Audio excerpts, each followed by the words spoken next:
विवाह की पौराणिक कथा। एक बार शिव ने अपने तेज को समुद्र में फेंक दिया था। उससे एक महातेजस्वी बालक ने जन्म लिया। यह बालक आगे चलकर जालंधर के नाम से पराक्रमी दैत्य राजा बना। इसकी राजधानी का नाम जालंधर नगरी था।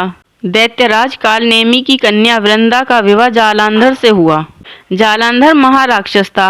अपनी सत्ता के मद में चूर उसने माता लक्ष्मी पाने की कामना से युद्ध किया, परंतु समुद्र से ही उत्पन्न होने के कारण माता लक्ष्मी ने उसे अपने भाई के रूप में स्वीकार किया। वहां से पराजित होकर वह देवी पार्वती को पाने की लालसा से कैलाश पर्वत पर गया। भगवान देवाधिदेव महादेव शिव का ही रूप धर माता पार्वती के समीप गया, परंतु माता पार्वती ने अपने योग बल से उसे तुरंत पहचान लिया तथा वहां से अंतर्ध्यान हो गईं। माता पार्वती ने क्रुद्ध होकर सारा वृत्तांत भगवान विष्णु को सुनाया।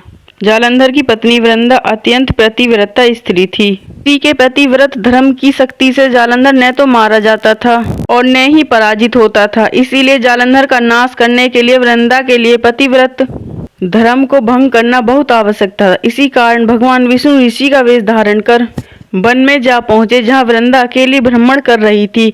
भगवान के साथ दो मायावी राक्षस भी थे, जिन्हें देखकर वृंदा भयभीत हो गई। ऋषि ने वृंदा के सामने पल में दोनों को भस्म कर दिया था। उनकी शक्ति देख वृंदा ने कैलाश पर्वत पर महादेव के साथ युद्ध कर रहे अपने पति जालंधर के बारे में पूछा। ऋषि ने अपनी माया जाल से दो वानर प्रकट किए। एक वानर के हाथ में जालंधर का सिर तथा दूसरे के हाथ में धड़। अपने पति के यह दशा देखकर वृंदा मूर्छित होकर गिर पड़ी। होश में आने पर उन्होंने ऋषि रूपी भगवान से विनती की कि वह उसके पति को जीवित करें। भगवान ने अपनी माया से पुनः जालंधर का सिर धड़ से जोड़ दिया, परंतु स्वयं भी वह उसी शरीर में प्रवेश कर गए। वृंदा को इस छल का तनिक भी आभास न हुआ। जालंधर बने भगवान के साथ वृंदा पतिव्रता का व्यवहार करने लगी, जिससे उसका सतीत्व भंग हो गया। ऐसा होते ही वृंदा का पति जालंधर युद्ध में हार गया। इस सारी लीला का जब वृंदा को पता चला तो उसने क्रोध होकर भगवान विष्णु को हृदयहीन शिला होने का श्राप दे दिया।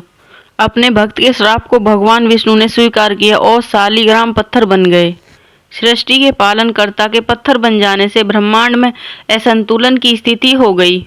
यह देखकर सभी देवी देवताओं ने वृंदा से प्रार्थना की कि वह भगवान विष्णु को श्राप से मुक्त कर दे। वृंदा ने भगवान विष्णु को श्राप से मुक्त कर स्वयं आत्मदाह कर लिया। जहाँ वृंदा भस्म हुई वहाँ तुलसी का पौधा उगा।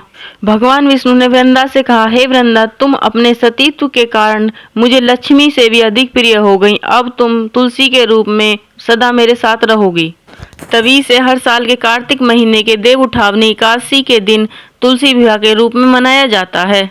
जो मनुष्य भी मेरे शालिग्राम रूप के साथ तुलसी का विवाह करेगा, उसे इस लोक और परलोक में विलुप्त यश प्राप्त होगा। उसी दैत्य जालंधर की यह भूमि जलंधर नाम से विख्यात है। सती वृंदा का मंदिर मोहल्ला कोट किशनचंद में स्थित है। कहते हैं इस स्थान पर एक प्राचीन गुफा थी जो सीधे हरिद्वार तक जाती थी। सच्चे मन से 40 दिन तक सती वृंदा देवी के मंदिर में पूजा करने से भी सभी मनोरथ पूर्ण होते हैं। कहते हैं जिस घर में तुलसी होती है वहाँ यम के दूत भी असमय नहीं जा सकते। मृत्यु के समय कहते हैं जिसके प्राण मंजरी रहित तुलसी और गंगा जल मुख में रहकर निकल जाते हैं, वह पापों से मुक्त होकर वैकुंठ धाम को प्राप्त होता है। जो मनुष्य तुलसी व आंवले की छाया में अपने पितरों का श्राद्ध करता है, उसके पितर मोक्ष को प्राप्त हो जाते हैं। कमेंट बॉक्स में जय माँ तुलसी अवश्य लिखें और वीडियो को लाइक और शेयर करें। धन्यवाद। जय श्री कृष्णा। राधे राधे।